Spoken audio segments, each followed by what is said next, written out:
seen brothers here in Chicago, here in Baltimore, come through the Moorish American through the door, having been shot 6-7 times. I see him come in, and then they get healthy, and they okay. All because of the power of that prayer. I'm not talking about no other prayer. I'm talking about the prayer that you have faith in. What faith in is that we have faith in? It's the Moorish American prayer. We have our own prayer. But when you call it, I love Allah, you don't say I love you. I love Allah. Oh Allah, I love thee. Thine art my God, Allah. That's what Allah wants. That's His language. That's what He put in our ears in reference to Him. What He wants you to call Him, not what the English man, the English speaking, or the Greek speaking, or the other speaking people want you to call Him. He wants you to call Him what He said His name is. Islam, Islam, Islam. The doctors of the law. We dealing with the soul of man right now. I got myself, Sheik Maurice Pennington Bey, master student, and I got the chief Sheik Clarence Prather-EL. And soul of man, Sheik, that's the topic. That's what we on.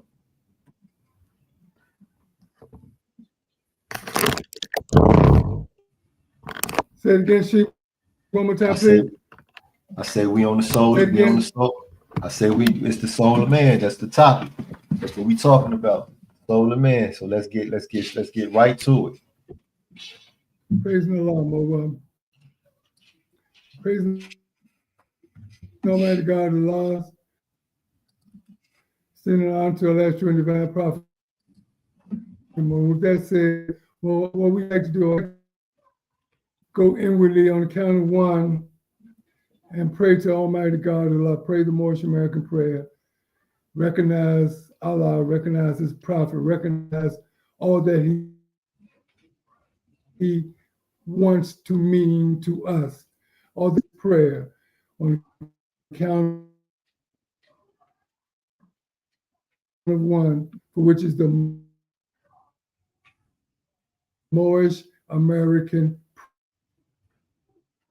prayer. Islam, Sheik, your internet is lagging bad, Sheik. On count one.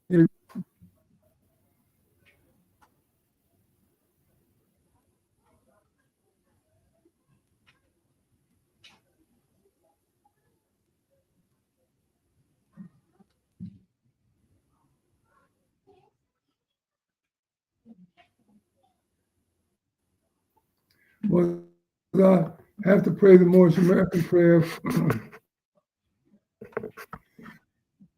Got to recognize the prayer, got to recognize Allah and the Prophet and all that He is to us. I pray to Allah, so you and anybody on the sound of my voice understand that not by my power that I'm speaking, but it's by the power of what the Almighty is. He said He's got a tongue. He's going to guide my thoughts. He's going to be my salvation. He gave me principles for which I love, to truth, to justice, to help me in the message. It's not of Allah's power, but it is of my power, and blame it on the Almighty God Allah, nor the Moorish American prayer. Islam. Now, with that said, I want to praise Almighty God Allah. I want to praise Him with all my words. I want to praise Him in the way that I walk. I want to praise Him in the way that I look. Can you hear me, Sheik? Am I good to go? Islam, Sheik, your internet is lagging real bad, Sheik. So your voice is going. Yes, listen, Sheik, your internet is lagging. Okay? Listen to what I'm saying. Your internet is lagging real bad. It's going in and out.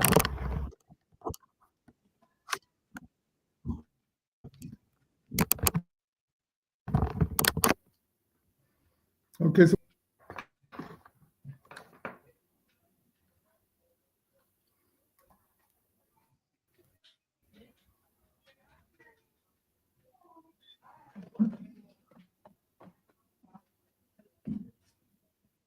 okay. Do I continue, Sheik, or what? Islam. Yes, you're good to go now. Okay. Praise Allah. Again, I want to praise Almighty God. I want to recognize Allah. I want to recognize His prophet, Noble Drew Ali, the last in these days and times, who came not from the rich, nor the wealthy, nor the elite, but came, Allah tells us in His, who is Noble Drew Ali. And the answer to that question is prophet of man, but Allah's prophet. Islam. And with that said, I want to recognize the assistance I've gotten just today, for which is yourself, Sheik Pennington Bey. I want to thank you, Mo, for allowing me to come across your airway with what you say is mine, and I thank you very much for it. But I have to go on to stand on to several technicians in me across these airways. And one of those technicians, I think he's on here, is Sheik Timothy Roscoe Johnson Bey. I also have to state, I thank Sheik Brandon Jordan, Master, as well as Sheik Kaim Carter, technicians that have helped me in these modern times, in this electrified age, dealing with the electricity of the instruments that we have. Now, with that said, I want to recap each one of my episodes, Sheik, that we go on. I want to recap any events, that anything that we have talked, or any issues that we have talked about, that we have covered. I want to recap so you'll be fresh in mind what it is that we're talking about. We have a problem that we easily forget, and I want to recap all from our first podcast to last week's podcast. And in reference to the brother's question about the bleach, that is just a great, super great, magnified, ultra great example of the experience that I went through, and many of our people went through, being dark-skinned during the 1950s and the 60s. We say that we were Black and we were proud. We claim that we were these things, but inwardly, we're dying. Inwardly, we want to do anything to do with dark skin. Our own people had a prejudice, a discrimination against us being dark. We didn't call ourselves Black back during that time. We just said that we were either colored or African American. We did not say that we were Black, was totally taboo. And I was ashamed of olive hue. In 1968, prophet who it was that I am, and about this hue. And ever since that day, ever since that year, I've been so proud of how dark I am. And the bleach is gone. Islam. The bleach is gone. Many people, even today, bleaching their skin because they are ashamed of this dark skin. And yes, I myself think I was going to change something. This is a permanent complexion, a permanent hue. It is me. It is creation. And who am I to change something He created? I don't have that power. He is the one that has made me. And if I could change it, I have to have beyond the great God Allah. So with my imagination, with the mindset, with my great imagination, I start to imagine greater things after I learned about the Prophet Noble Drew Ali. He gave me a mind, and in that mind, I start to imagine all great things that I am, and I am satisfied. I used to bleach myself.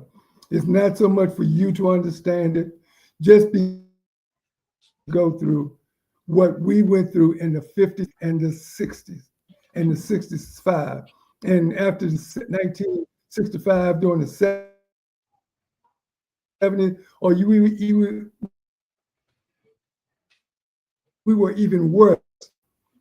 We were even hated ourselves. We hated the complexion that we were. The lighter skinned brothers and sisters hated themselves. The darker skinned brothers hated themselves.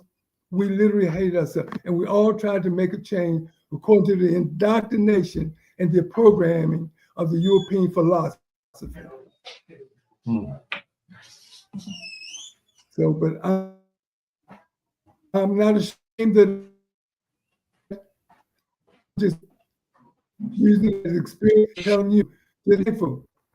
Almighty God allowed that you not have to go through what we went through in the 1960s and 70s as pertaining to this, all of you. Now, secondly, I'd like to go on and recap what we've talked about. And one of the things that we talked about is the Institute program, is the name of Allah. I make reference to the name of Allah. Islam, Sheik. Your internet is going in, it's going in and out. It's going in and out bad, Sheik. Yes. Okay. Yeah, I see it. So what do I do? The only thing you could do would be to plug directly into the internet, but that you probably don't have. Go back to my phone. Yes, Islam, Sheik. Go back to your phone, Sheik. I'm finna send you this link to your phone so you can go. As far as I'm concerned, this is only a classic example. Say it again, Sheik. I said I'm finna send you this link to your phone. You saying? I'm finna send you the link to your phone. Yeah. So you could go use your phone, because right now you're going in and out bad, and we do not want the people to miss out on this lesson.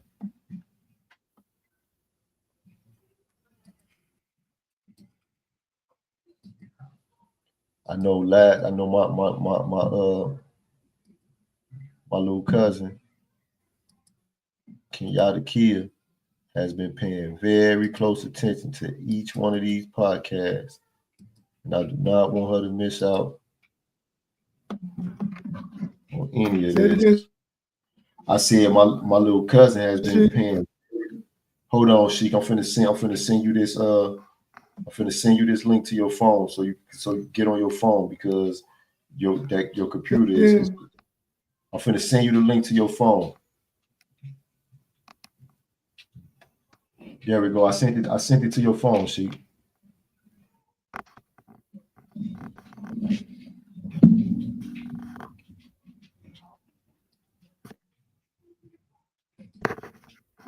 Islam, Imperial Sultana Bey, Islam. How you doing? He say free blacks of Israel, Islam. Islam, Lee Bey. Islam, Mo, you be putting all these demonstrations. You know what? This Mo, while you do that, Sheik, this Mo Lee Bey, I'm gonna have to get this Mo Lee Bey up on the podcast, because he be filling up the chat with these demonstrations, and we're gonna have to get this Mo up here and let him talk about this stuff so we can get it up off of. All praise to the Most High. That's right.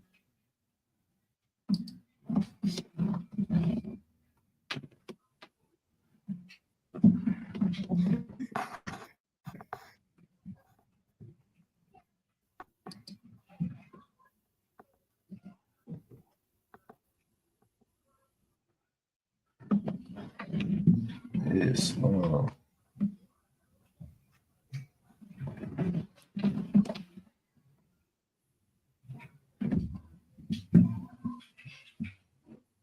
You got the link on your phone, Sheik?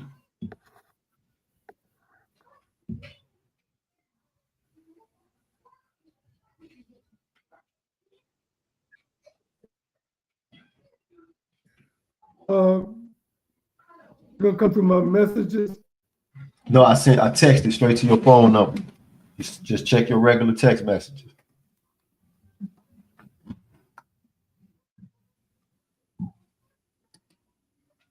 Let me see. I can send it to your messenger too. I'm looking forward to come from you, Sheik.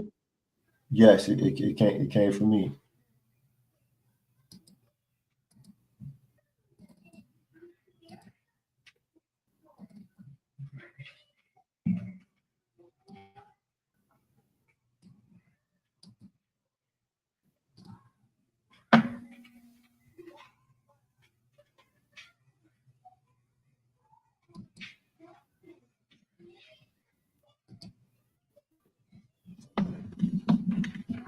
Hold on, I'm gonna send it to your messenger on Facebook. Oh no. Oh man, Sheik, no, partner body, Sheik. I sent it to the wrong person. Okay. Yeah, I'm sending it now. There you go.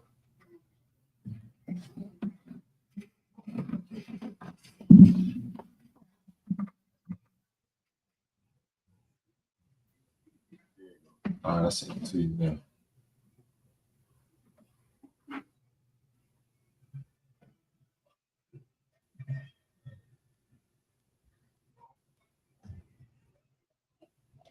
Did you get it, Mo?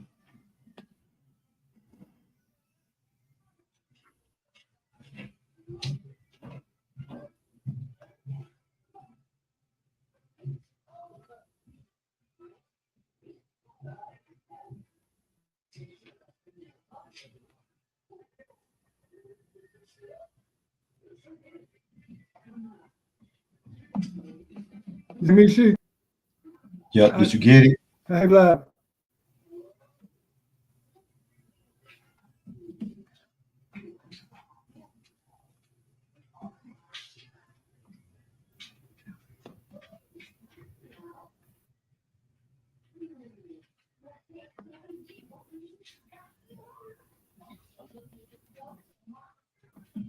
We have some technical difficulties right now. I sent it to your messenger, and I sent it to your messages on I sent it on Facebook and on and straight to your phone, Sheik.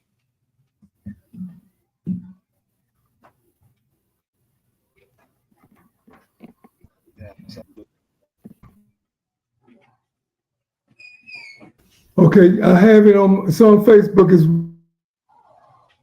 well. Help me. Let me know what it is you want me Just click on it. to do.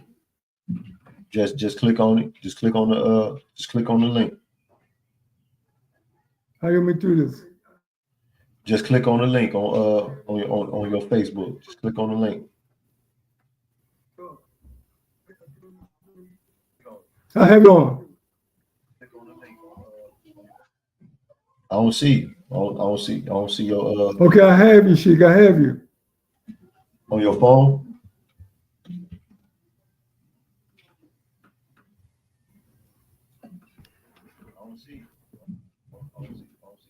Okay, I have you, Sheik. I have you. Yes, I have it. I have it on my phone, Mo. No, you're on Facebook. Go to your messenger. Go to your messages. Go to your messages, Sheik.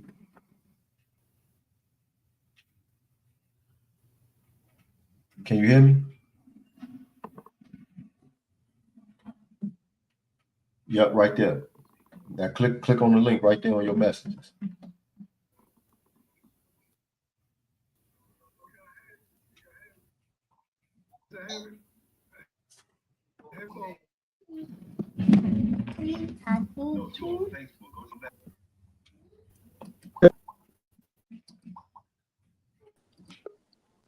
Islam, Sheik. Okay, there you go.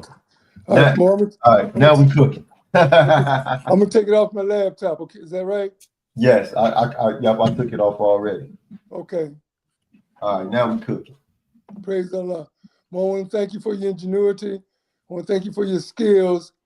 You know, that our skills supersedes those of the me not knowing, and you're trying to teach me. And this is a clear example of how we need to learn, man. If we would just be patient with learning, and we could do so many things if we will be patient. Now, I'm going to finish doing this show, be it the will of Allah, because you were patient with me and I with learning what it is that you want me to learn so we could get this message across to the people. So thank you so very much, Sheik. Appreciate your skills. And I appreciate the people for being patient with us, because so many adverse situations can come that would stop us from doing what we want to do. But as far as I'm concerned, it's the will of Allah, and we're gonna carry His will out, because His will is my will. Now, and what I was saying, do I reiterate what I said, or do I repeat what it was that I said, or do I go on, Sheik? No, repeat it, because it was going in and out, Sheik. Okay, Moses, I want to address the issue of first of all, just that issue of taking baths with bleach. I'll just be thankful. You all be thankful that you didn't have to come through the era that so many millions of us came through, being ashamed of what Allah created us to be, being indoctrinated, being programmed to thinking that this beautiful olive skin with a light, dark, or medium complexion was something to be ashamed of. And yes, for 17 years, I was ashamed. My relatives, my neighbors, my friends at school, just as dark as I am, just as light as others are, were making one another feel ashamed of who we were, the complexion of our skin. And yes, I felt it to the point that I tried to bleach my skin. But it just so happened that Allah was merciful unto me and said, well, Mo, you don't have to do such thing. Be proud of the flesh that you are in. And since hearing that voice, I am so very proud, so very, very glad to be in this dark olive hue. Now, and secondly, I want to talk about a name that people don't know. This is recapping the previous podcast that we've had. A name that we all should know. We all should know the name of our Creator. That's right. And it just so happened that our Creator, the Creator that created this, said, in the beginning, let there be light, let there be a firmament, let there be waters under the firmament, let the waters under the firmament become earth, let there be creeping things upon the earth, let there be the sun, moon, and the stars, let there be creeping things, come let us make man in our image. I'm talking about that God. I'm talking, whenever I say God or the God, I'm talking about the God that Prophet Noble Drew Ali prayed to. I'm talking about the God that Prophet Muhammad prayed to. I'm talking about the God that Jesus of Nazareth prayed to. I'm not talking about that boy or that demon that gives himself the title of God. I'm talking about the God that created everything that ever was, is, or caused to be created everything that ever was, is, and evermore to be. No matter what any philosophy, ideology people may claim, people may have held on for hundreds of years and made that light darkness, and today making that darkness light. That is not the God Islam that we should be calling on. The God that we called on, Almighty, the God told our Father of nations, He told His son Ishmael that your God, Ishmael's name is Allah. He told his son Israel, he said, Israel, your God's name is Jehovah. That's what their fathers told them the name of the God was. And that's who we call on today. Now, some of us are the mixed problem that the God name is Jesus Christ. No. Jesus Christ had nothing Nothing at all, nothing, not an inkling to do with in the beginning, what took place in the beginning. Yes, he became a mastermind. Yes, he was able to work with us, but he himself prayed to the God. Open up your Bible, read your Bible, and especially when he was on that cross, what did he say? My God, let this cup pass from me. My God. Who was it when he said, I will pray? Who was he talking about when he said, I will pray to the Father to send another comfort? He was praying to someone, and that's who we pray to. When I make reference to the God, I'm not talking about the God that came through woman. I'm talking about the God that created woman. Islam. And his name is in Allah. And his name is Allah. Prophet Moses, 30-some years old, was doing a job. He even inquired. He even had the intelligence to ask, who is it that I say who sent me? Islam. And he said, tell them my name. Then we read all through the record, all through the Gospels of all the prophets, Daniel, Ezekiel, Isaac. We talk about the name. Then we go into the book of Psalm. We go into the book of Ecclesiastes. We go into the book of Proverbs. All through those books, it talk about the name. So we want to know his name. And again, the two chief name of the one God. In Arabic is Allah. In Hebrew or Jewish, it is Jehovah. We can say the Most High, but I don't want to name the Most. He said, call on me by my name, not my attribute, not my character, not my title, what I can do. Call on me by name, because if you call on me by name, I'm going to answer. There are so many people that are answering to the Lord. There's so many people answering to God.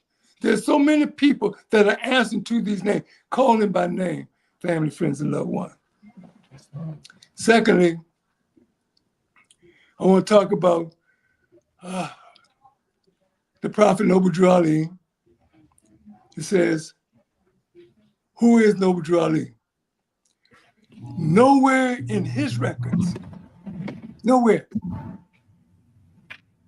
in his records, behind any closed doors that I know of, does he speak of himself as having any relation, any affiliation to the European institution of Freemasonry. Nowhere. He makes reference to himself as a adept student, Egyptian adept student at that. And we have benefited from him being that. We have benefited. What did I say? We have benefited from all the things that are taking place in the Moorish Temple of America. We have benefited from that attribute, that title of him being an Egyptian adept student. The world, everybody that knows the prayer, everybody that has claimed their nationality, everybody that think that their condition can be better, has benefited from him making reference to himself being an Egyptian adept. Praise Almighty God Allah for that. Now, it says the soul of man. And I like so very much, I love so very much speaking about the titles of things. I know about the instructions. It says, whole instruction from the prophet, the soul of man. And that's what we want to do. We want to talk about those instructions of our soul. Our souls are given instructions. And one of the main instructions that our soul is given is that we should be honest to it. Honesty. It says, what health is to the body, even honesty, that is honesty to the soul. But let's look at, I want to talk about some of the dishonesty while we don't have health. While we're being because we're just being dishonest to our own souls. And we know we have a soul I think he restored our soul. He gives us a soul. We talk about it all day long. We talk about the people today that have so much wealth, how they have sold their souls. And as a result, there's much pain has followed them, whether the pain be in the form of anguish, frustration, or whatever. They have what we term, what you term, they have sold their own soul, for which is our very life, for which is the one thing that connects the unseen with the seen. In other words, Allah, the creative spirit gave to the spirit a soul. So that spirit, our spirit, your spirit, and my spirit has been clothed in a fine ether, a fine etherian ether. And that soul has been clothed with a body of flesh. This is not the time to go on to those technical issues, because I don't want to confuse anybody, but be it the will of Allah, we will be back next week. If the Sheik master student bring us back, we will be back, and we'll address all your questions, all your concerns, as well as all your enlightenment on the issue. Because make no mistake about it, I do not sit here claiming to know an inkling. All I'm expounding on is my portion of the subject, as well as you have a portion of the subject. Regardless how much it is, you can rest assured, we all can rest assured, whatever your portion is going to benefit my portion, as well as my portion, hopefully, prayerfully, could benefit yours. So we're going to talk about that. Most make your comments. I'm not going to argue with you. The Sheik is not going to make me have me angry with you. We're going to communicate. We're going to dialogue. We're going to what's the dialogue with the? We're going to talk, and more importantly, we're going to communicate. Communicating means for me to allow you to see through my eyes what is on my soul about the issue that we're pertaining to. And I'm simply going to ask you to be patient with me as I shall be patient with you in answering these technical questions. And we can't get too technical because we're over live wires. And I do not want to be responsible for anybody misunderstanding what should be cleared up in its proper place. You know, we can't teach the lessons of the moon in the season of the sun. We can't teach the lessons of the sun in the season of the fall. And I pray that you understand what it is that I'm saying. Because if we do, somebody is bound to be mentally affected. And that is being dishonest to the soul. That would be me being dishonest to your soul by having your ear, listen to what I'm saying, and all of a sudden I want to sound intelligent. I want to sound like I know something, and I end up confusing you. It ain't happening. It ain't going to happen because I'm not going to be accountable for telling you something technical, and I cannot explain it over the 2 hours that we have. Trying to allow you to see what it is that I'm seeing, what it is that I've been seeing for a number of times, maybe longer than you have, etc. I'm not going to be accountable. But it's the power of this subject, the power of anything that the prophet talks about is right in that title name as well as the first verse. The instruction is right there. The instructing of your soul.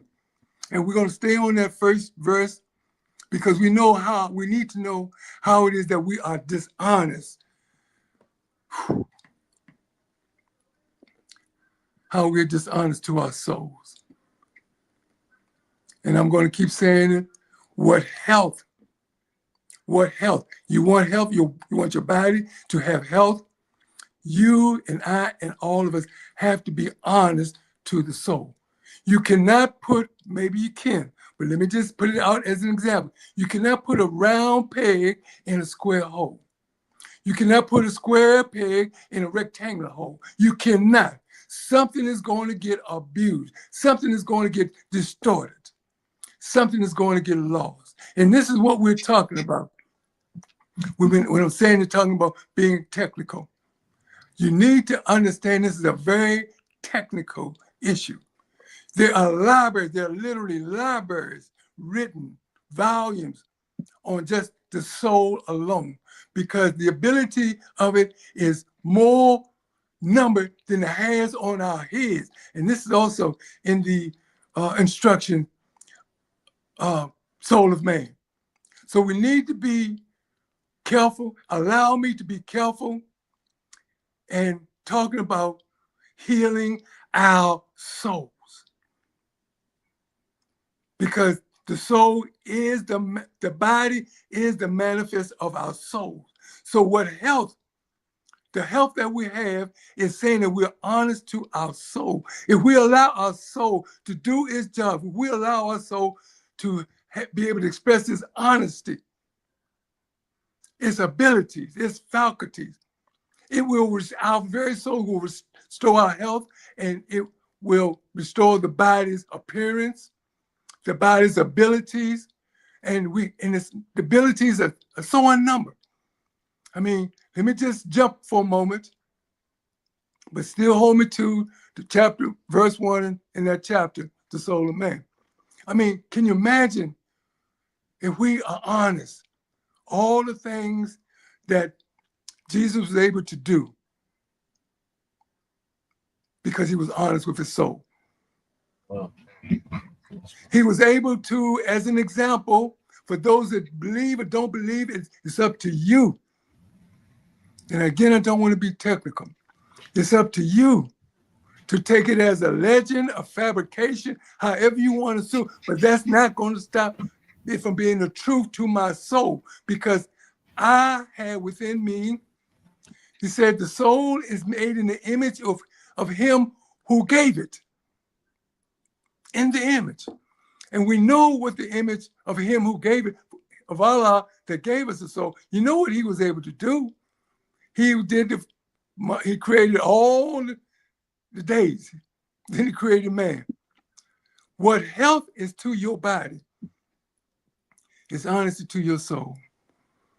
When you tell a lie, when you fabricate a lie, when you forge a fabrication, you are being dishonest to your soul. And then, for an example, we can't be around one another. We can't look at one another. We can't talk to one another. It's not that they have done something. Our own souls reproach us and say, I did something. We know that we did something to one another. And as a result, we can't face that party. We can't look them in the face because our souls know that we are lying, being deceitful. And we pay for it somehow. We get a corn on the toe. Some of us have other problems, but we're going to pay for being dishonest to the soul. Are there any questions, comments, Sheik? Oh, what are we looking at? Okay. Are there any questions or comments, Sheik, at this time? You got comments, but that's it. A lot of Islam, amen, teach. Somebody say Islam, Sheik. They say, that's what they say. They say Islam, teach, amen.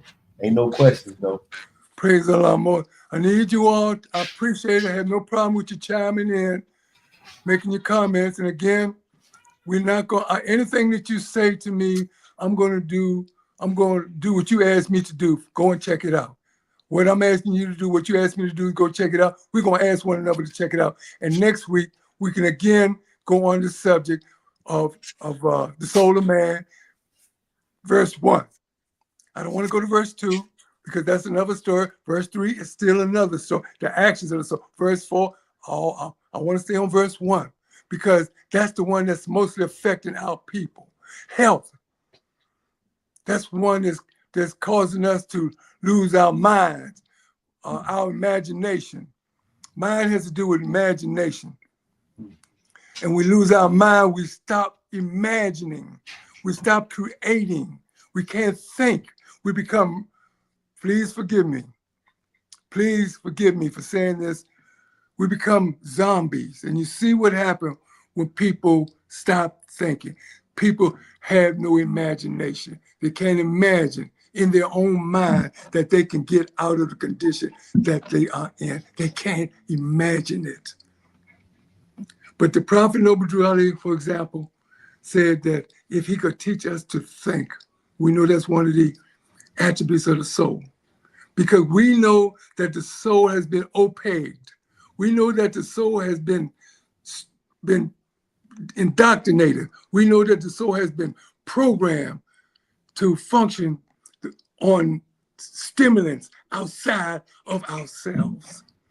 And as a result, we find ourselves in all kinds of health conditions. And again, family, friends, and loved ones, please bear with me. I want to stay on the degree of health. All our people and brothers and sisters out there got these health problems. All you got to do, all we have got to do is ask them to forgive themselves. Because some people have done things, and please forgive me for saying it, but again, we're talking about the health. We're talking about the mind. We're talking about the health of the mind. We're talking about the mental problem that we have. Our people, not necessarily in this life, but in past lives, we have done some rough things.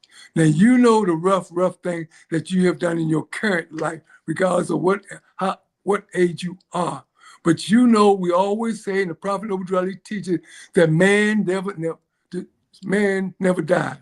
So if we never die, and the spirit keeps taking on a soul, and the soul keeps taking on a body of flesh, then we bringing back some problems. We bring back the problem that we didn't solve in this form into another form.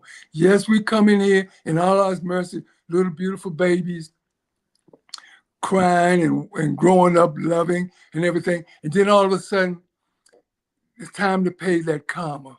It's time to pay what we have accumulated. And therefore we started to get a little vain in our thoughts. But health is to the body, even as it's honesty to the soul. So we're going to ask one another. This is why I'm going to tell you if I feel, think, assume, or even know something is wrong about what's going on. No matter what you say about me, think about me, I'm going to get it off of me and prayerfully help you to get it off of you by being your conscience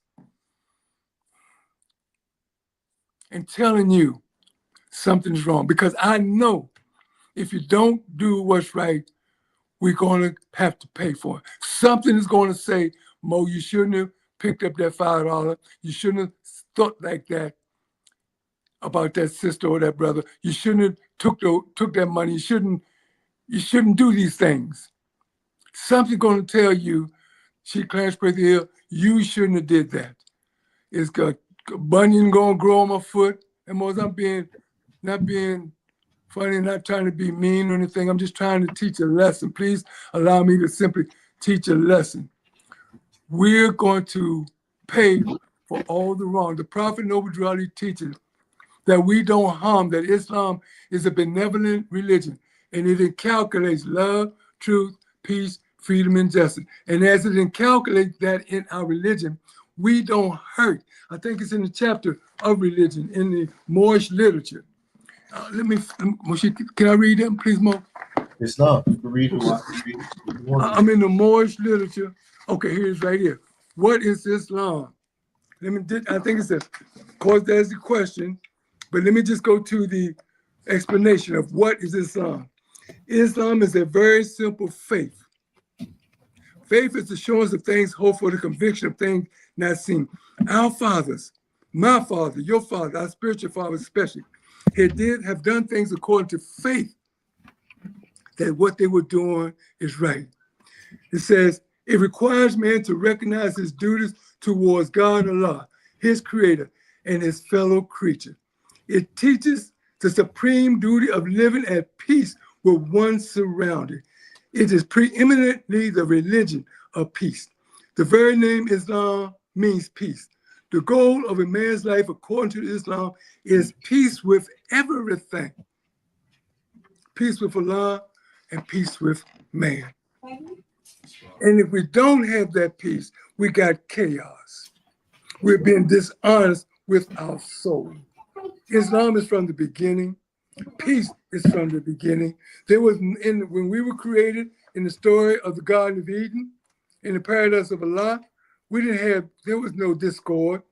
There was no discrimination, prejudice, segregation, disunity. There was all peace. And as a result, we lived. We didn't have to labor. All we did was multiply. That's all we did. We multiplied and drank Adam's ale all day, every day. That's all we did. Multiply, replenished the earth, drank Adam's ale, and worshiped and served Allah. Then we got dishonest with our souls. And as a result of getting dishonest with our souls, our consequences came in the story that we were cast out of the house of your mother and your father. Go. And when you get yourself together, come on back. Then we went out there, instead of coming back, we went out there and accepted. We went out there and started to teach the lesson of deception. It says, what people, not animals or flowers or aliens, what people represents the lower self? The answer is, before we get to how we arrive at the answer, let me just say, the answer is the people that were cast out of the holy city and to this very day accepting the teaching that got them cast out of the garden. All the deception that got them cast out of your mama's house, your daddy's house, your sister's house, your brother's house, your father's house, all you're still practicing those things that's getting you cast out. You're still practicing, you're still accepting. You know these things are going to get you cast out. You don't prepare for it, but you argue and want to fight when the time comes for you to get out the house. But Islam, as you know, I got a question. Question. Sheik. Give us some examples. What are some examples of the things that represent the lower self? You say those who accept their teachings. You know, what are some examples of those teachings that we accept? One of the greatest examples, Sheik, is a lie. The greatest example is a lie. And being so because a lie lasts, in our case, for well over 100 years, since 1913. We have lived a lie. The man told us a lie, and we propagate that lie from one generation to the next generation. Then he brings in on us principles. He connects us with more elements, more teachings, more deception of that lie. A lie takes on a life of its own. And in these days and time, we view the lie as a truth and the truth as a lie, as was prophesied. I think it was prophet Isaiah, maybe Ezekiel, but one of the prophets. That is a great example. That is the master example. Now, the lie is that your father, your God, the man who came to save us, told us that we are Moorish Americans, that we are Muslims, that we are not Negro, black, color, etc. But these very principles we practice every day. The lie we practice every day. We're straddling the fence. One day we're Moorish American, the next day we're Moorish nigger, the next day we don't know what we want to be. Wow. We're lying to ourselves. We're accepting the lie. Whatever the lie is the best, just like the brain shooters in courtrooms. When you go into courts, when you go into the legislative hall right down here, not too far from here. You go down to the Congress, you hear the master lies. Who tells the greatest masterful lie with plenty of reference, plenty of precedents to sustain that lie becomes the truth. And this is what we are living today. We are being deceived into thinking that the truth is a lie, and the lie is the truth. And as a result, we're being dishonest to our souls. We eat all the things that all the things that's making reference to deception, all the things, nothing good. All the things that are making reference to the lie becomes valuable, becomes what we want. We know. I mean, let me just say this. Please don't look at me wrong for saying this. I mean, we look at our women. They know it hurts them, especially that first time. I recall, and please, again, I have to ask your indulgence with me, and I'm only not talking down on nobody, just trying to give an example. During my time, our women would never do anything like they're doing today with their bodies. I recall Banneker Junior High School, the high school I went to, the junior high school I went to, when we went swimming, those they would have on the bathing shoes that come halfway down their thighs, and the little thing that come over their backside. You couldn't, you had to strain your eyes to see. They know that they shouldn't be showing people all their worth. No, all their privacy. They knew this. But as time went on, they find themselves, okay, she's doing it from the example, he's doing it, or they are doing it, all my friends are doing it, maybe I can do it. Then they get out there and do it, and they feel so bad.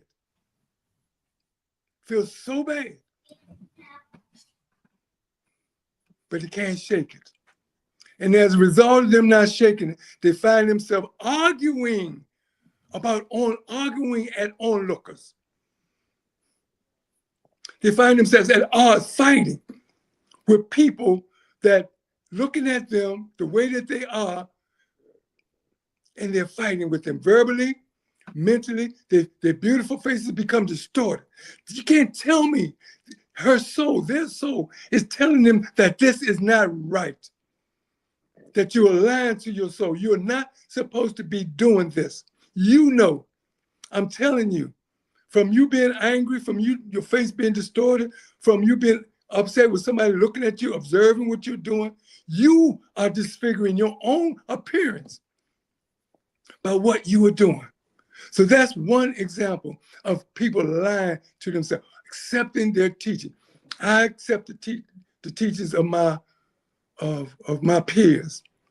They're accepting the teaching, and as a result of accepting the teaching, it goes on from family to family, then to subgeneration to subgeneration, and then next thing you know, a whole new generation starts to lie to themselves, and as a result, you see them at odds with their self, and they're walking down the street right this day at odds with themselves because they're out there half dressed.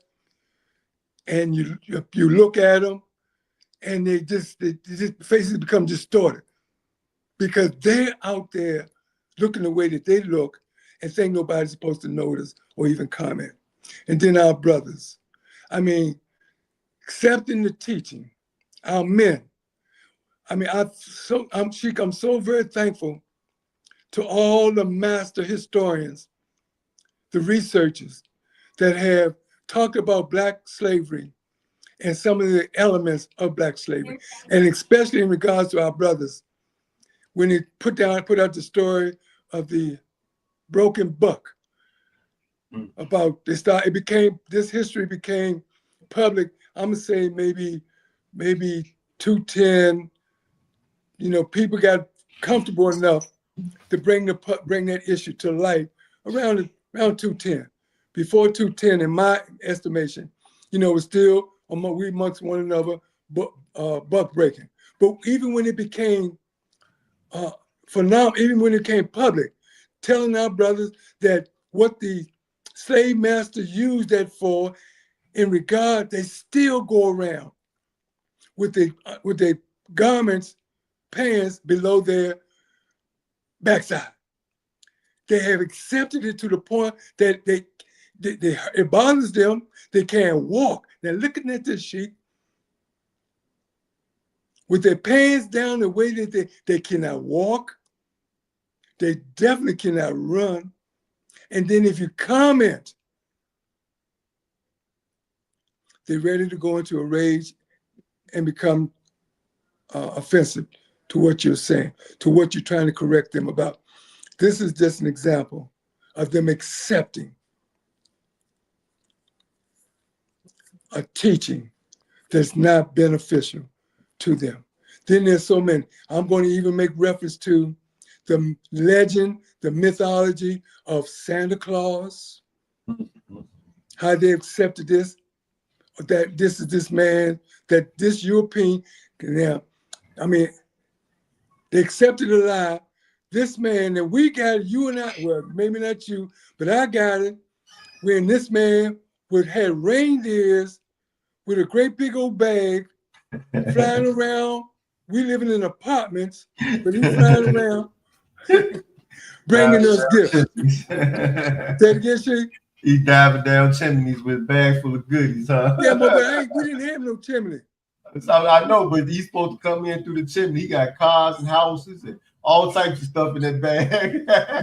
That's an example of us accepting the teachings, accepting a lie. Then we come to find out the man was a pedophile. Wow. His history tells us that the man was a pedophile. Then we started setting our children on this man's lap. Oh, he is jolly for real. He is really jolly. You got your children sitting on his lap and he is enjoying himself. We accepted that. Then there's the myth about we accepted the Easter Bunny. Let me ask you, does a rabbit lay eggs? Nah, shit. Rabbits don't lay eggs, especially not no colorful ones.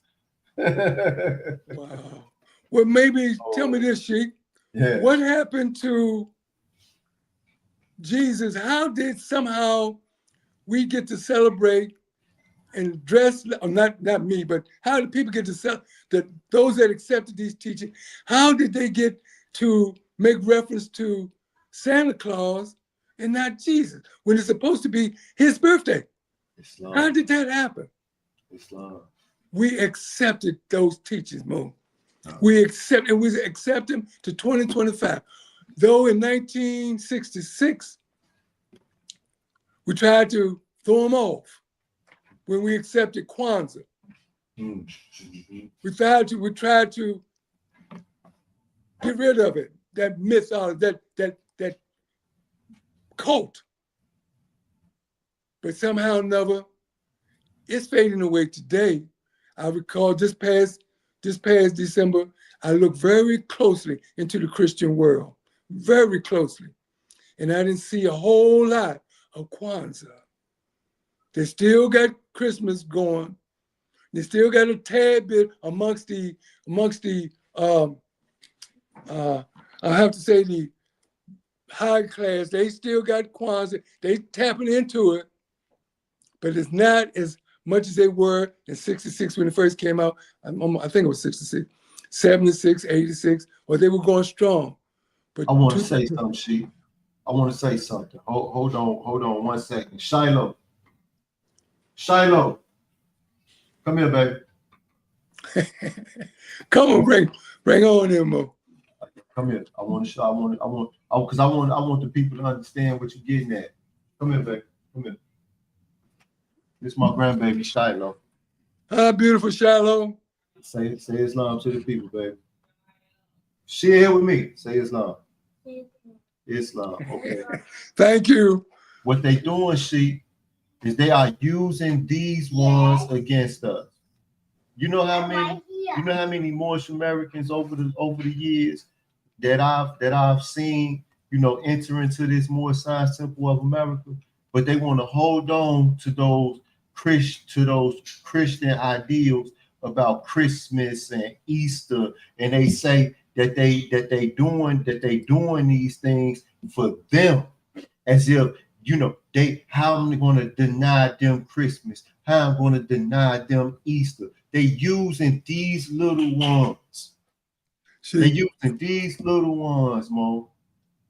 And Mo, you're making a relevant point.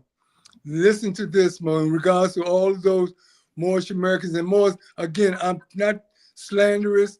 I'm not talking about anybody. Anything that I say here, I would say on any other setting. It says the question in regards to the brothers and people that you just mentioned, the Moors especially, that you just mentioned. The record reflects, did the angel give to the child that was called that were called Jesus their holy name? And the answer is, before we get to how we arrive at the answer is, yes, it cannot be used by those who are slaves to sin. And Sheik, I'm willing to bet my life that everyone that is doing that does not legally have the ill or Bey on their names. Islam. Because it's the child, the angel didn't give to the child those that are slaves. You got to come through the doors of the Moorish Science Temple of America. Yes, you could pay some money. That ain't the legal way. I didn't pay money. So because I'm not a slave to sin. And all of those, I mean, it boggles my mind. And more, we're still at chapter 1 of Soul of Man. We're still at people that have got these magnificent, etc., and those ills or bays are not legal because they want to go in every door. Islam Sheik. Somebody's trying to come in the studio. He says Sheik, but he whoever this Moab is, I don't even know who this Mo is. But you're welcome to come up on the platform and demonstrate your portion. But it said you got to turn your mic and your camera on, because it says device not connected. So I can't bring you up on the stage until you get your mic and your camera working, Moab. So get that straightened out, and I'll pull you up on stage and you can engage in this conversation. Islam? All right, Sheik, partner.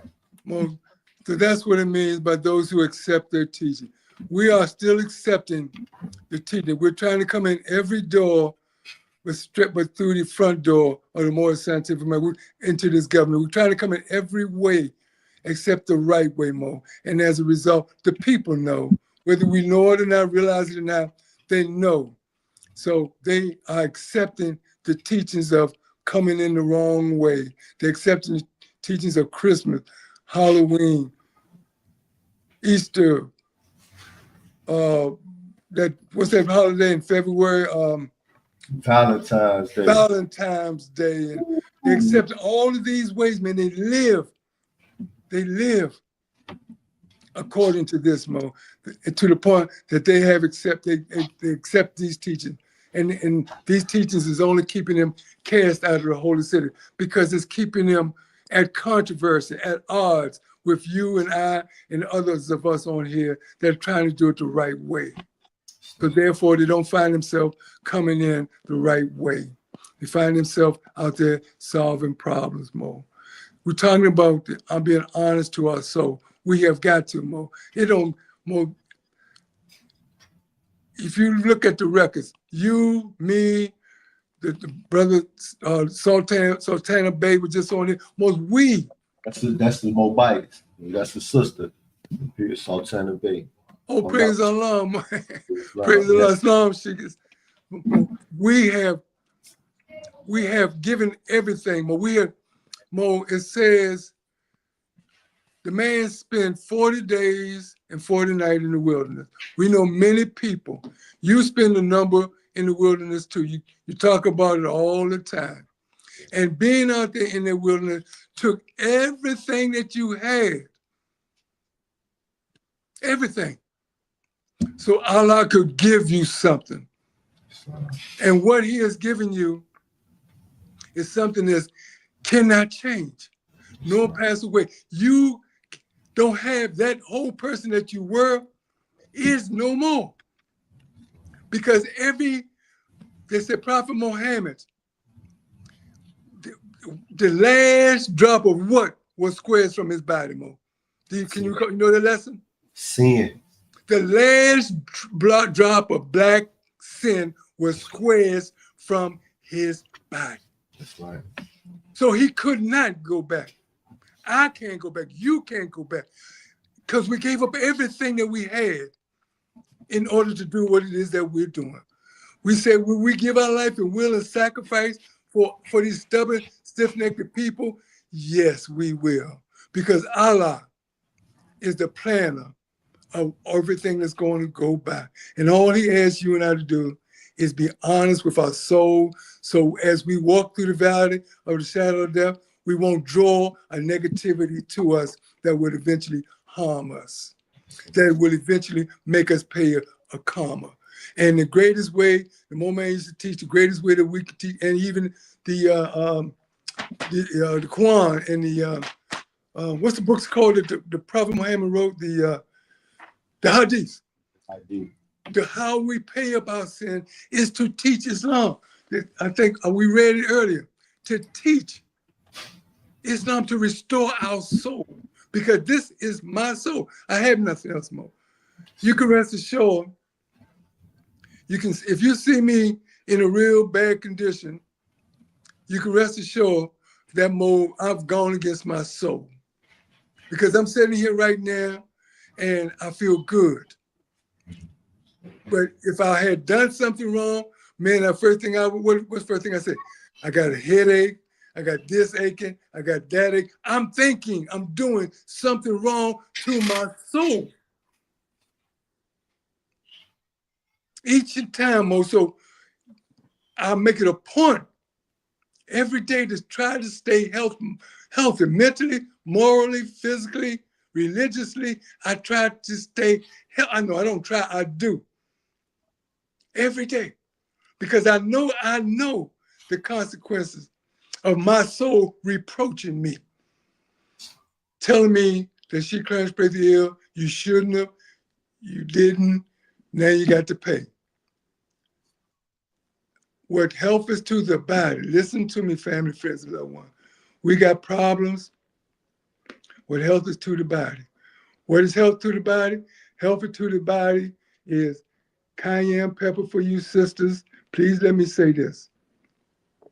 Cayenne pepper for a lot of you women that have done things to your bodies at an early age. The cayenne pepper heals. It's just like a golden seal or even like aloe vera, but it's more masterful. No, they're equally masterful in stopping that constant flow that you don't want. It's honesty to your soul is taking it as high as it is. And the reason why it's high is to help you to pay up karmas. Islam, see. So the cayenne pepper, so how should they take it? However they can. I take mine. I take mine with honey. Where's it at? I take mine in a mixture. Where's it at? Where to put it at? Give me 1 second, please, Sheik. 1 second. Islam. 1 second, please. Oh, here it is.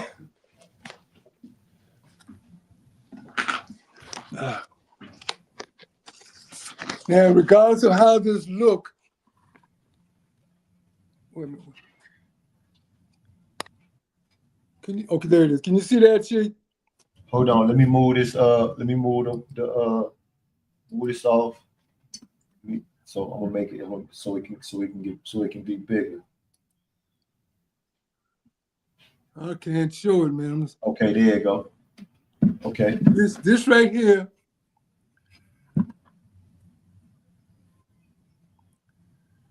Okay, this right here, Okay. I take literally every day. And in this, I've been eating it all day since I got up this morning.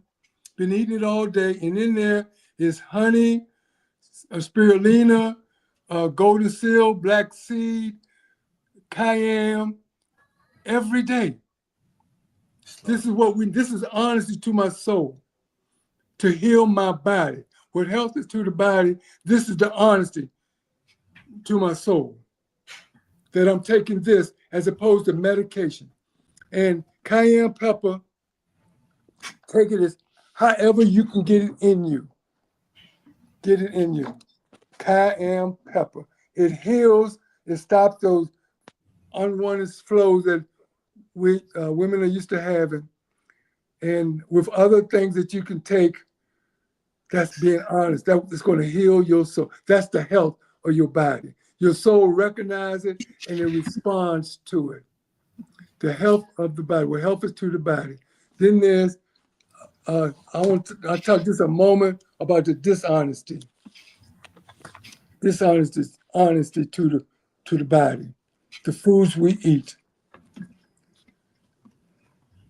I mean, I see almost every day brothers and sisters, master herbalist, Sheik Valance Bey, Sabrina Valance Bey, Sheik Karen Johnson Bey, countless people that have dedicated their life to teaching our people how to eat for health. I don't eat to be full, Sheik. I eat for my health. And this is what so many people need to do, because this is what our soul is calling for. Our soul is saying we want to be healthy. We put something in our body that's dishonest to the soul. The soul will tell us by the smell, the five senses will tell you the sight, the fragrance, the taste, even the touch of it. The touch, as it touch our mouth, it will tell you that, no, this is not right for me.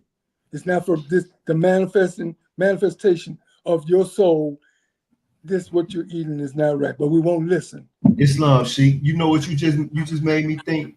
You made me think about the first time when I was a young person when I smoked a cigarette or tried to smoke a cigarette. Good example. So now my question is, what is it that causes us? Because I'm pretty sure that everybody had that same initial experience. You hit that cigarette, you like to choke to death. Why do we keep smoking them though? Deception mode, because I'm quite. Let me just say this, I don't know this for sure, but let me just say, when you took that first smoke, right? I bet you somebody said, "Oh man, you're gonna be all right. You're gonna be. Go ahead." That's always happened the first time. Did they say that to you? Well, I got to tell the truth. No, because nobody was there. I literally took my first hit on the cigarette out of pure curiosity. I wanted to know why the grown folks were smoking. Well, because because of the chemistry that's in these items, Mo. I think Sheik Valance Bey said here recently, Sheik Melvin Valance Bey said here recently that there are over 4,000 chemicals, addictive chemicals, that are in cigarettes, for example. They're putting countless number of addictive chemicals in food, countless addictive chemicals in the alcohol that makes us crave for it. But our soul still tells us that it's wrong, because we get sick, we feel uneasy, something but we still forge through, because our body is calling for all these things. When all we need to do, for example, is be honest with our soul. In our case, the Prophet Noble Drew Ali brought us Moorish oil, teas and compound to clean us up, Mo.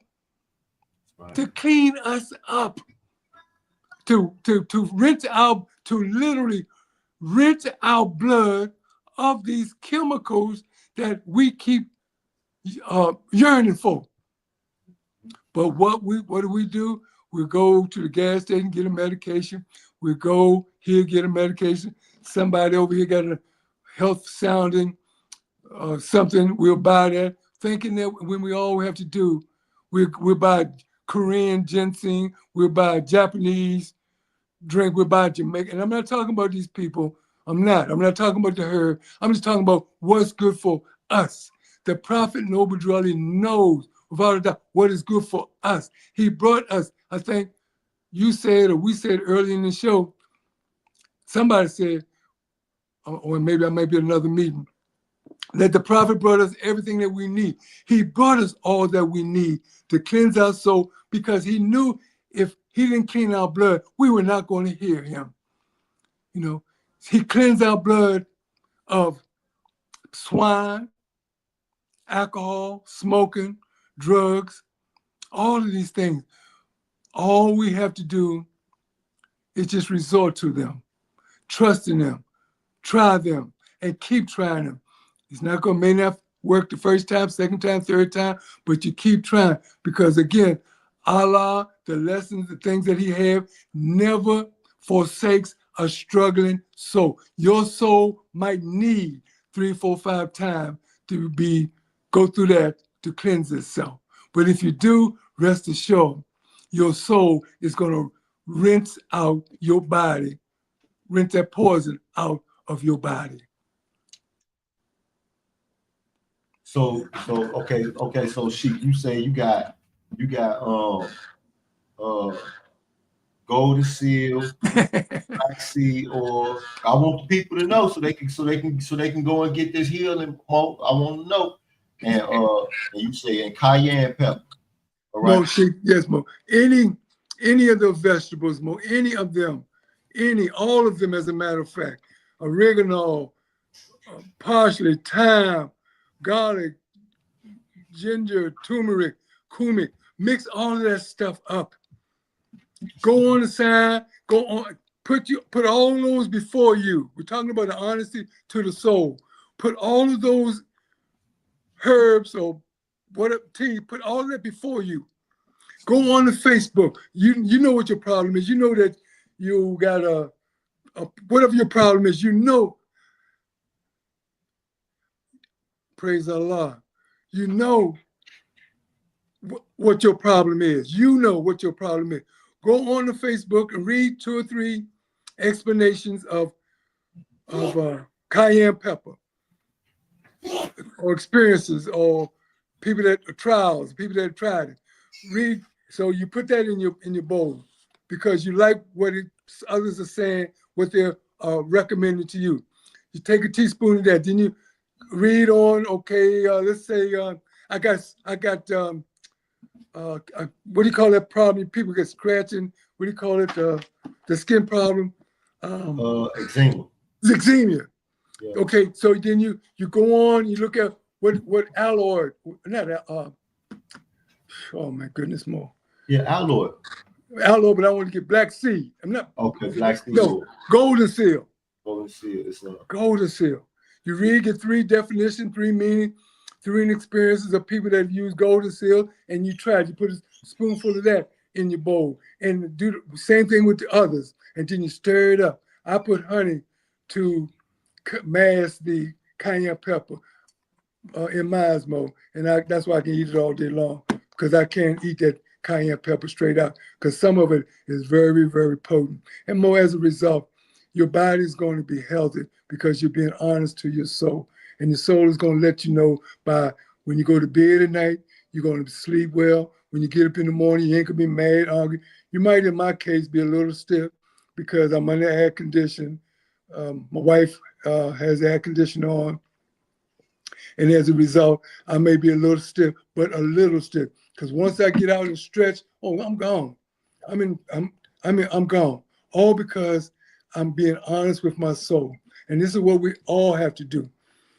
Get health, when health is to the body, be honest with your soul. Your soul wants the Prophet's all, teas, and compound. I mean, you can't beat them. Sisters and brothers, you can't beat those Moorish.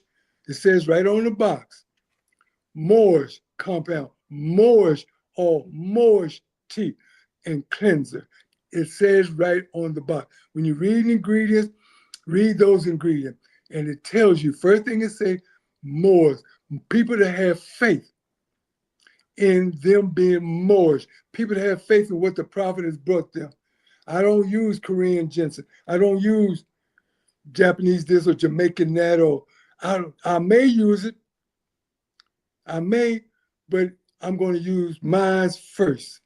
My oil, my teas, and my compound, because this is what I have faith in. Because this comes from what the prophet say is from earth. This is what the Jehovah Allah made us to ground. He says in the story of the creation that he made a garden, and that we were formed in that garden. And in that garden, it says, give us herbs for meat, herbs for food. And so these are the herbs that the prophet brought that's of our making. You know, the Japanese, Europeans, others were made in their country, in their land, and they use it for their health. And this we got to use our, own. In direct connection with what you just said, right? So the Holy Quran is the Surah B.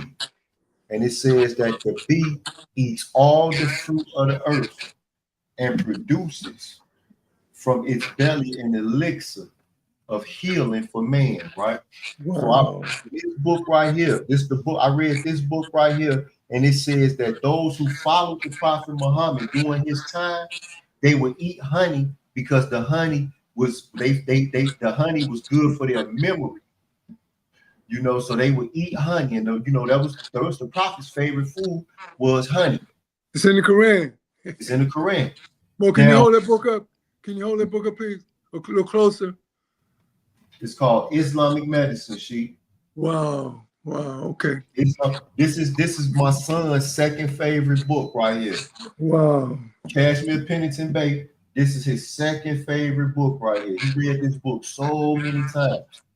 But in here, what we dealing with is a different era of time. Because today, you know, it's sugar and everything, Sheik. So when during the time of the Prophet Muhammad, they would eat honey.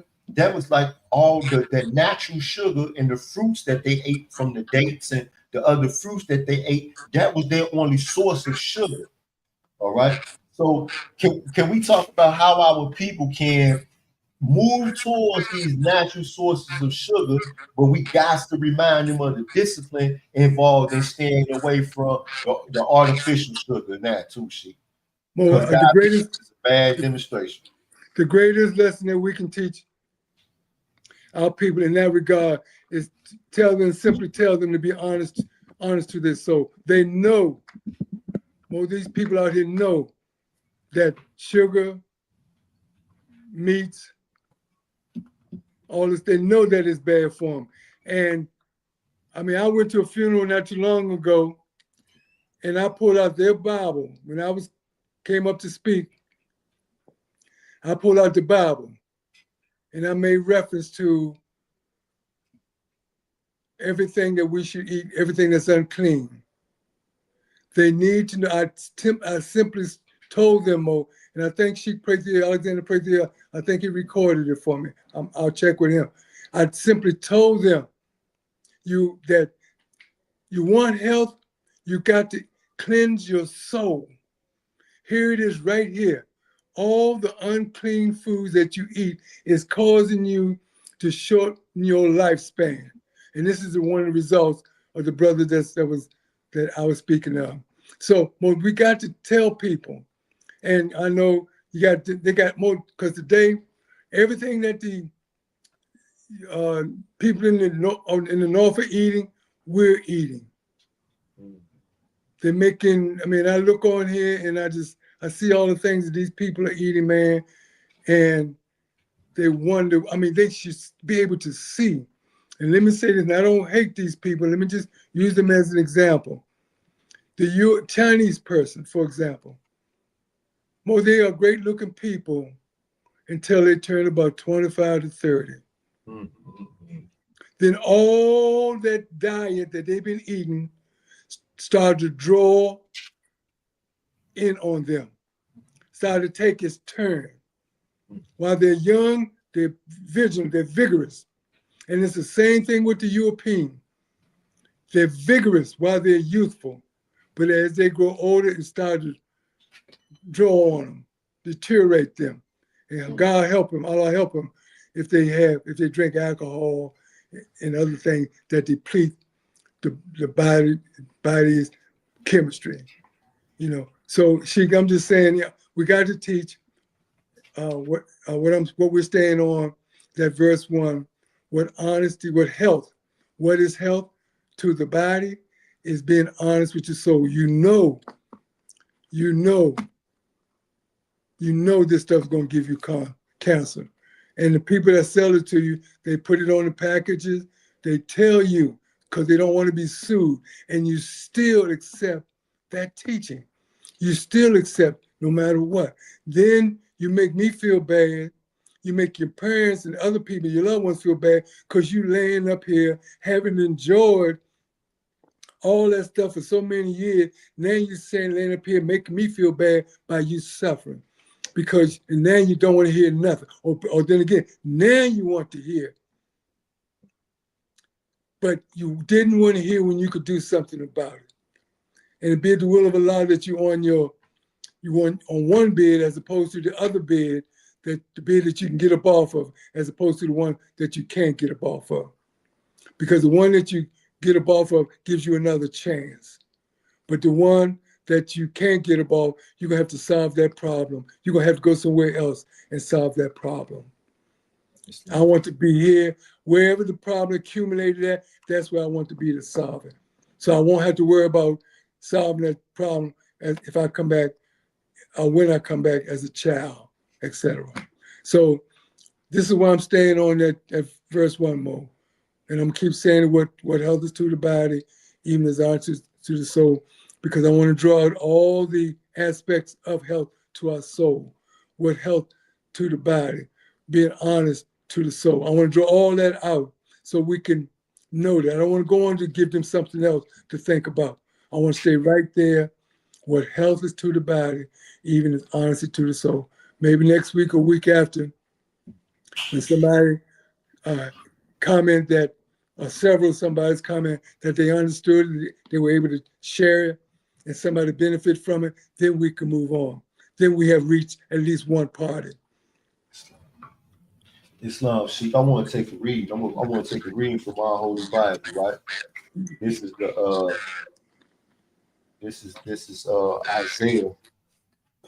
Isaiah book, chapter 66. Yeah, Mo, eating that swine. 17. Islam. Eating that swine behind it, eating that swine. Yeah, Mo. Islam. So yeah, Isaiah say, and I say this because our people are being taught where they say that Jesus said that we who don't declare anything unclean that God or Allah or Jehovah has declared clean. Well, I challenge you to do this. Whenever your preachers or your teachers tell you this, I challenge you to go back into your Bible and find in it where Allah, Jehovah, declared that it was clean. Because we're not going to declare something unclean that Allah has declared to be clean. But what I challenge you to do when they tell you this is to go in the book and find where in it that he declared it to be clean. Now I want to take a read from Isaiah 66, instruction 17. And it says, those who consecrate and purify themselves go into the gardens, following one who is among those who eat the flesh of pigs, rats, and other unclean things. They will meet their end together with the one they follow, declares Allah. Listen, it says those who consecrate and purify themselves. Now, if this instruction is talking about individuals who have a leader who have taught them that eating pig and rat and other clean things is good to do. But it says here, because those individuals have no power to consecrate you. They don't have no powers to save. And the book is declaring them powerless when it comes to consecrating you. So it says those who consecrate and purify themselves, because you accepted their teaching, to go into the gardens, following one who is among those who eat the flesh of pigs, rats, and other unclean things. They will meet their end together with the one they follow, declares Allah. And let me bring that up to 2025. Can I bring that up to 2025? Please.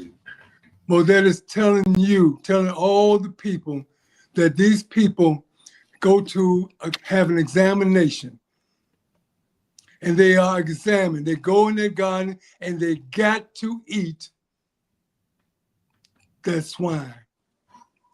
If you got to follow, you got to do everything that I say. You in my house, you want to teach in my house, you want to teach the gospel that I have, then you got to show me, you got to prove to me that you are still following what I tell you to follow. So sit here and eat this swine, this pig and this dog. Eat it. Or if you don't, then I'm going to take you out, or I'm going to defrock you. You follow me, man? That's why you can't go to, Mo, Allah has got to deal with them people, Mo. Especially the big one. Allah's got, that's what it said, what it just said, the last part. He got to deal with them because they know their lives are at stake. When that man's had them parties and you tell him, waiter come to you and say, what you have? And you're going to say you had some water and veterinary food. That man going to look over you like you crazy. What's going on? You got your big old place over there. I told you you can have all this money, wealth, and honor and fame. You ain't about to betray me, are you? To show me that you ain't about to betray me, come on in this garden, sit down with that big old plate of hog maws and chilling, etc. And let me know that you still accepting my teaching. Are you with me, man? Islam. That's what that's demonstrating, Mo. Whenever you hear about those conventions, in those conventions, people are being put in check.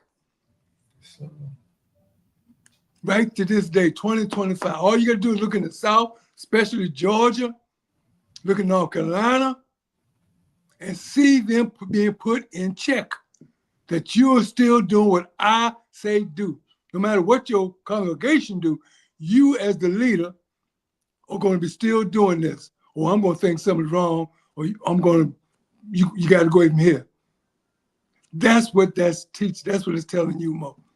That your pastor, your preacher man is sitting down, and whatever the man say do, whatever the master say do, whatever Jesus Christ say do, that's what they're going to do. That's why they can't see. That's why it is Allah that has got to straighten out them people. Only thing you can do is what you're doing now, Sheik. What we're doing, what we're attempting to do is try to teach this stuff to our people, especially our young, because they're the ones that need to hear. They're the ones that fulfilling the prophecy that the 5 in the house, 3 will be against 2, Father will be against Son, because children waking up knowing that what those brothers are doing, sisters doing in chapter 66 is wrong. They know that their parents is doing wrong. They know this. And as a result, they got to defend it some kind of way. So, but the children ain't having it. They are leaving in droves because they're coming into the knowledge. They're being woke up, and this is what this is all about, Mo. So when you hear those situations, man, the pastor might be in the church telling you about health food, but you can rest assured, somebody in the story, they're going to hand down that blanket, and on that blanket will be all kinds of unclean animals, and he's going to eat. That's what that story is all about, Sheik. Today, 2025. What's this? September 2025. You know what that reminds me of, Sheik, when you say that? Say it again, Mo. I say, you know what that reminds me of? It reminds me of the Book of Daniel. Remind me of the Book of Daniel when Nebuchadnezzar tried to get Shadrach, Meshach, and Abednego to eat their food, and they was like, nah. No, we gonna let us eat our fruits, our vegetables, drink our water, and if Islam, and you know what? So the same way so what you saying now what just dawned on me. So what you saying is the same way we take the good upstanding and moral lessons from that story. These ones have taken a understanding that they thinking that Nebuchadnezzar should have made them eat the swine at the table so that they could know that they was really with him. That's what you just said right there. They looking at that same story. Well, Nebuchadnezzar had the situation. He knew what the Jews were all about, Jerusalem. He knew. And he had to have loyal people. What more loyalty didn't you know than to test somebody's strength, somebody going against their own faith that they grew up, going against the teachers of their parents, their mother and their father. And this is what happened. Those Shadrach, they went against the teaching, not Shadrach, but they went against the teaching. But Shadrach said, I'm not going that way, brother. I'm going to hold, even if it costs me my life. I'm going to trust in Allah. Because Allah said, or Jehovah, he said, this food is unclean, and you're not going to make me eat it, but I'll make a deal with you. I'll just eat what was vegetables and fruit, and after a certain while, I'll be just as healthy, if not healthier, than those that are eating swine. And that's just what happened, Mo. Health was honest. He was honest with his soul. So when he went into that lion's den, man, when he gave those dreams, he was on time because he was honest with his soul.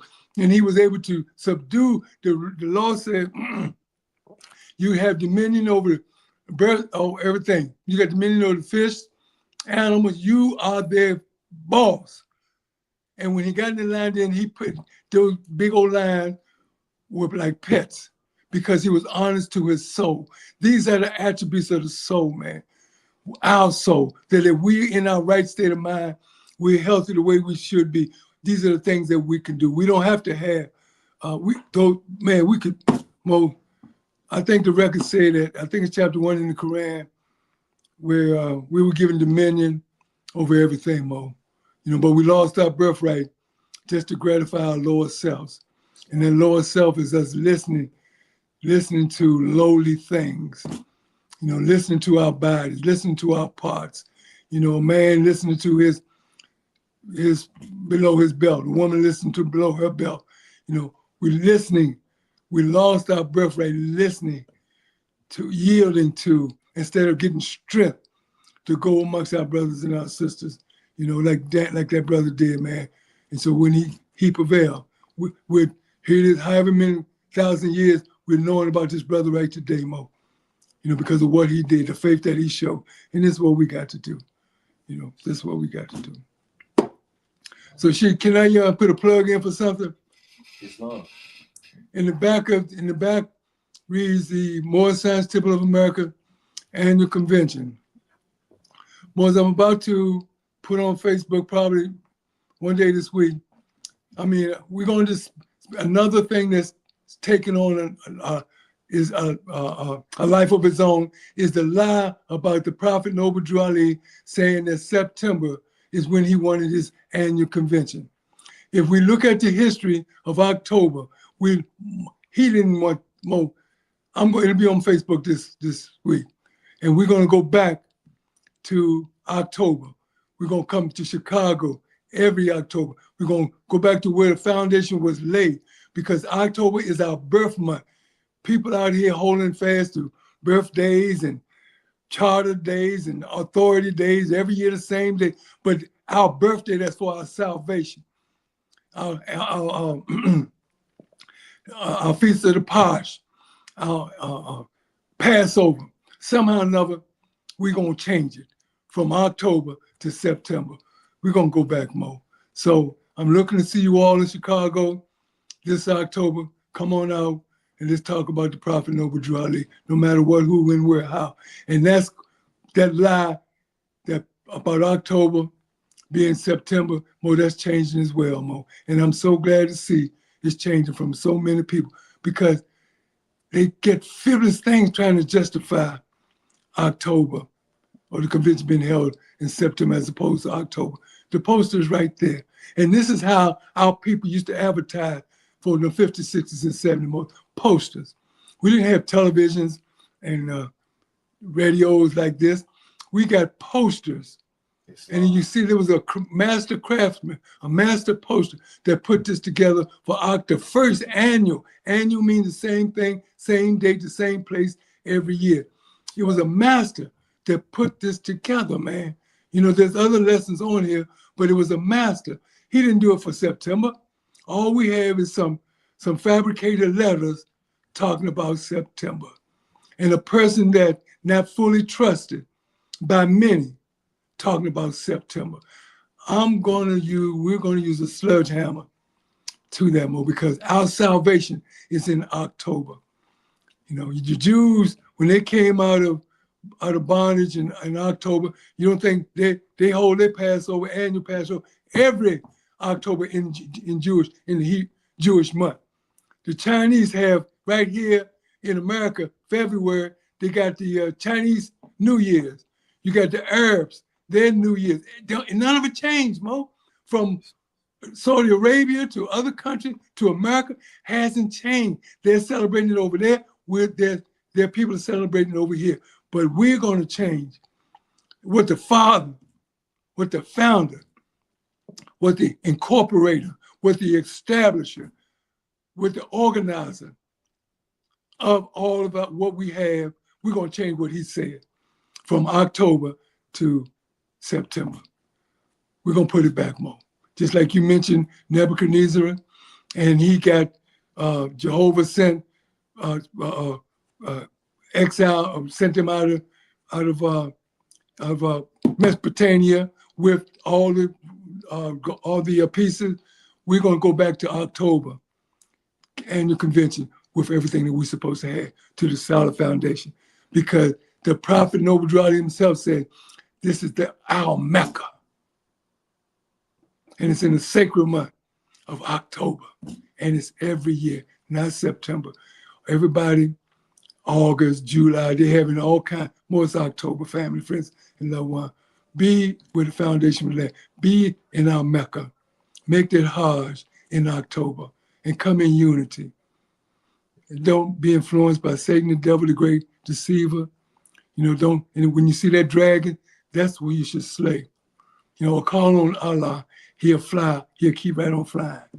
When he swoop down as a dragon, he'll grab air and take flight somewhere else. Because you trust him. I'm gonna tell you this. When we get down there this October, get ready to meet at least you're gonna meet about 30 of my family. Okay, praise the Lord. Sheik, let me ask you a question, please, before I forget it. Mo, you said the brother found the building on, yes, the Medina, it's called the Medina Lodge on Wabash. Please take me by there. Oh, we going. Yes. Love. Both he and I both going to take you. We going. Yeah, it's love. Yeah, Mo. I told Sheik Maurice Bey, he the one who found it. It's called the Medina Lodge. Ain't that something, Mo? It's on Wabash. We going down there. It's on Wabash? It's on Wabash. Yep. It's downtown. That's the name of the street, Wabash. Is it right next door? Is it right next to? He gave me the whole address sheet. It's right where you was at. Okay. It's right there. The Marriott Hotel is right next to it. That's it, Mo. Then that's it. That's it, Mo. Yeah. Yeah. All right, let people know how they whitewash the Prophet Noble Drew and how they're brainwashing you into thinking that this man had any affiliation whatsoever with him being a Mason. He didn't come through no Masonic hall. He came from a lot. Before we end the show, I want to speak to the people about that, because I had some people, calling me saying that I hate Masons and that I'm demonstrating hatred and not love.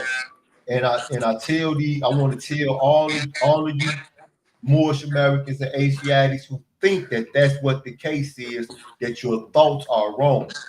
This is not a topic that me and the Sheik is talking about because we just want to talk about Masons. That's not the case. We talking about Moorish Americans, our founder and ourselves. Our founder, the Prophet Noble Drew Ali, he did not bring us something that he got from a European and said, here, take this and save yourselves with it. He told us exactly what he brought us. This came from our ancient forefathers. He said he want to bring us back to the state of mind of our ancient forefathers, divine creed and principles. Okay? Ancient. Our ancient forefathers. So I'm not saying, that there's anything wrong with, ones outside of the Moorish Science Temple of America. Do whatever. What I'm telling you is that there has been no Masonic degrees conferred upon me by the individuals who conferred degrees upon me. And the ones who they never had the Prophet Noble Drew Ali ain't never conferred no Masonic degrees on them. We telling you that the Moorish Science Temple of America is not a Masonic order. All right? It's not. And I'm urging you, the Prophet Noble Drew Ali, he spoke the criteria. He said, if you have race pride and love your race, join the Moorish Science Temple of America. I'm asking all of you Moors to love yourself. To, like the Sheik Charles Brown Neal wrote in a book years ago, accept your own and be yourself. That's all I'm asking. Islam. Mo, we got to recognize rhetoric. We got to recognize people that don't have a defense. They want to put you on defense. And anybody knows anything about Moorish science, especially what I know, they know that we are about love, truth, peace, freedom, and justice. We know that they know that we're about uplifting our people. And when people have said things like that to me, I have told them, do not put me on defense or trying to prove, trying to make me an enemy, trying to make me dislike something when you have the problem. You calling me, telling me what I'm about. That ain't gonna get it, brother or sister. You're gonna either face the truth or you're gonna leave the truth alone. But you can't tell me that I'm hating somebody when I know that's not the case. Because if I hated somebody, I'll be right there with you. I'll be right there serving the God that you serve and defending it. But that's not the case at all. I'm telling you because I do love you. I'm telling you because I can't go into a heavenly state of mind seeing you in conditions that you're in, serving another God, that you're going to teach somebody else to serve another God. You know that this stuff is not yours. You know that you're drinking alcohol. You know that you're eating. You know that you're using drugs. You know that you're running these sisters out here trying to heal that pain, that hurt from lying to your soul about the order that you are in. And now you have adopted so many, you got so much in there that people don't know whether or not you really don't know what you are. You're so drunk. A man that I loved, cared a great deal about, was a big brother, was in the military. And all he wanted to do was set in more signs. And he kept on, all he wanted to do was ask to be free. And every time he asked me to set him free, I thought about how the Prophet Noble Drew Ali came with Oscar DePriest, Charles Drew, Marcus Garvey, and countless other people during his time saying that Noble Drew Ali was Jesus of Nazareth. They're liberated, setting them free. No, we don't hate you, brother. You hate yourself. You hating yourself because you got something and you don't want to let it go. You went up on that mountain, you just got tempted, and the temptation is just too good to let go because we don't have what it is that you have. We don't have a car that takes half an hour to turn a corner. We ain't got all the money that you got. We ain't got, but like the chapter in the Holy Quran said, holy instruction for the rich and the poor, we ain't got to worry about being betrayed either. You got all that and scared to death. I don't have to worry about it. So no, we're not. We don't hate anybody, brother. We're just trying to tell you the truth. We're trying to free you, just like your forefathers came to be free. We're just trying to do the same. All right, Sheik. So Mo, let's ask the brothers and sisters, Mo, to leave the comments and the questions, and we're gonna do this again real soon. But look for my documentary on the convention in the course of this week, and we're going to set our people free, Mo. You know, because if we don't set you free, you're going to do like Dathan did you're going to do like Dathan did and a few others, Lomax Bay and them. You're going to try to turn our people back into slavery. Dathan with Moses set the people free. And what did Dathan do? He went right along trying to turn them back to Pharaoh. Took vows to return us back. And this is what those brothers and sisters did, the ones that opposed Noble Drew Ali back then. Read his literature. It tells you in his literature about certain churches and certain orders that confronted him, you know, ran him out of New Jersey, you know, and so because of what he was doing. Whew, man, y'all need to know about this man, Mo. Islam, let's go and say this prayer. Islam, wait a minute. Before we say the prayer, I want to tell all of the people, listen, y'all. Get your questions, whatever questions you got about the Moorish Science Temple of America, Moorish Science, about nationality, your divine creed, the history of our people, the divine origin of our people. Bring those questions to the show. Ask those questions and trust and believe that you're going to get, something. All right? You're going to get something. We're going to answer your questions. Like the Sheik always say, we're not going to argue with you. We're not going to fight with you. We're not going to fight about, what we hold to be truth and try to make you out to be a liar. We're not going to do that. All right. Please ask your questions. Please ask your questions. If a piece of paper can ask a question, then you should be able to ask a question. Please ask your questions. If you don't ask your questions, you're going to have a hard time finding answers to these questions because don't nobody know you. Don't nobody know what you want to know. Islam. So please bring your questions. You can send me your questions. I put this my real phone number. Every time y'all look on my Facebook, my phone number and my email is up and down on almost every post because I want you to ask your questions. I want you to send your comments. I want you to tell me what you think about me. All right. So please feel free. Please feel free. Send those questions in. Ask those questions. I put the link to every one of these episodes in the chat. It's on the YouTube.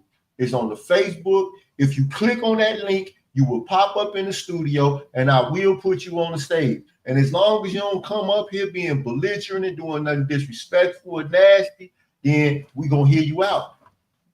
We're gonna hear you out. So Islam, Sheik, I want to make sure I put that out there. Now we can close down the prayer. Yeah, Mo, we're civil. If you're civilized, come civilized. If you're not civilized, then we'll realize that you're not civilized. Islam.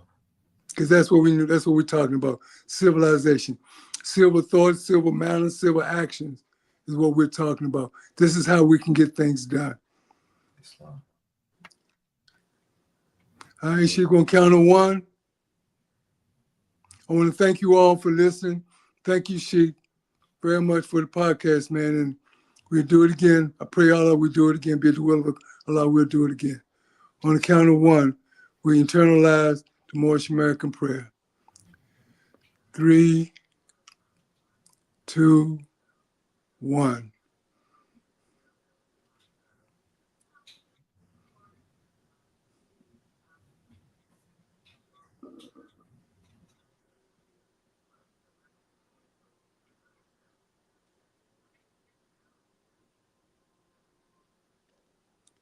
Amen. I've seen brothers here in Chicago, here in Baltimore, come through the Moorish American door, having been shot 6, 7 times. I see them come in, and then they get healthy, and they're okay. All because of the power of that prayer. I'm not talking about no other prayer. I'm talking about the prayer that you have faith in. What faith in is that we have faith in? It's the Moorish American prayer. We have our own prayer. But when you call it, I love Allah, you don't say I love you. I love Allah. Oh Allah, I love thee. Thine art my God, Allah. That's what Allah wants. That's his language. That's what he put in our ears in reference to him. What he wants you to call him, not what the English man, the English speaking, or the Greek speaking, or the other speaking people want you to call him. He wants you to call him what he said his name is.